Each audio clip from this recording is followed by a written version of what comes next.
What you're seeing here is the Pentagon, and on this illustration, you see the fire in the middle, but notice that the Pentagon is still operational around the outside. And isn't that the way that the Pentagon supposedly was hit? They said that a plane came in and exploded into the side of one of the sides of the Pentagon, but yet and blew that whole thing out and on fire, but yet the rest of the Pentagon was operational, exactly as it happened.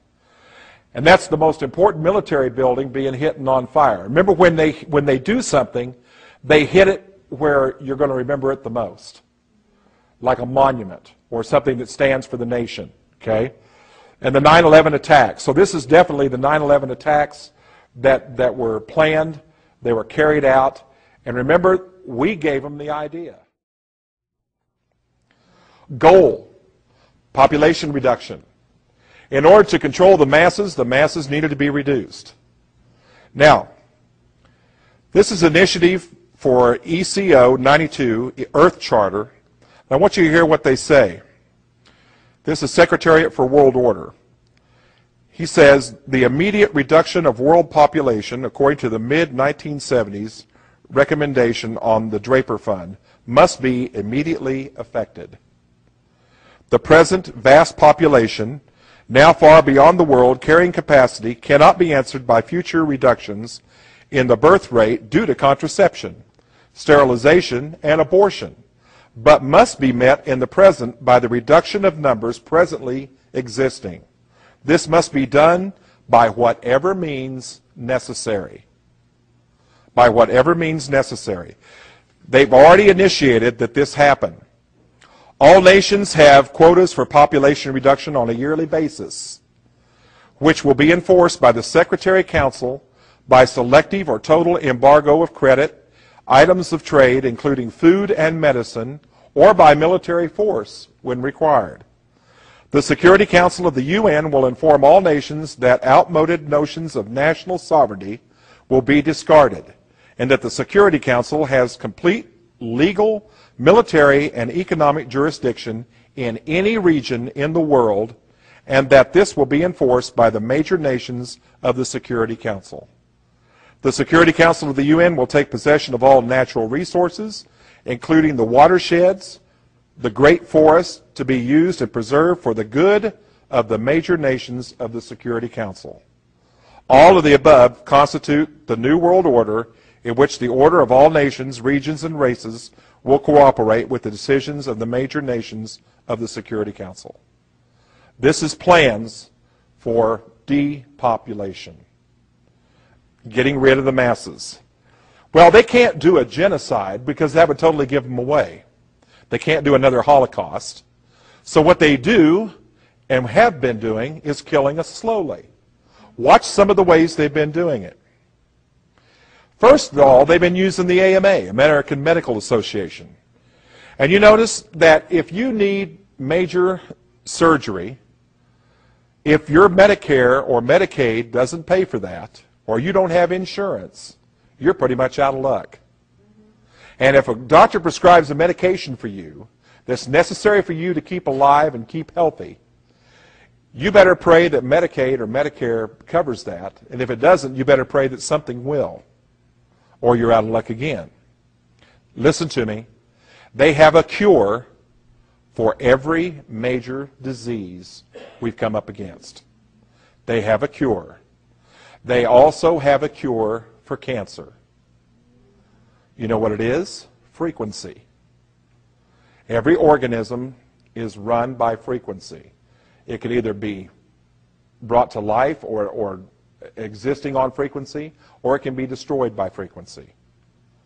Okay?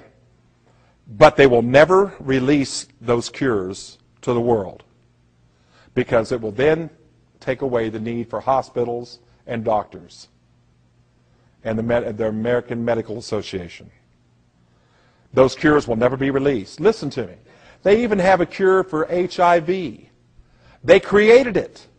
If they create something, they always create an antidote or a preventive for it so they don't catch it. Poison. They've been adding food additives. There are some pops out there, soda pops, that it'd be better for you just to take the syrup and drink it down because that's all you're getting in your system. Very little else. New drugs. Good Lord, have you seen some of the new drug commercials?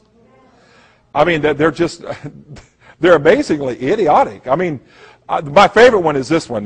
Now, picture this. There's this woman, and she's gliding through the field, okay?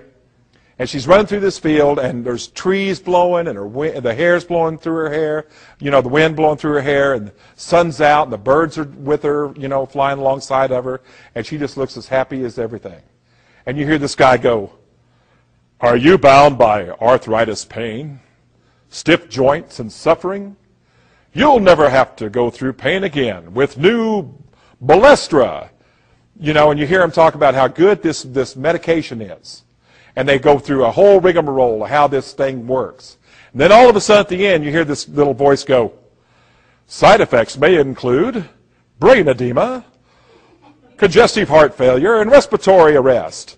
You know, and you're sitting there going, "I'd rather have the disease. I can live with that. The side effects will kill me." Pesticides. Have you seen the new chemtrails?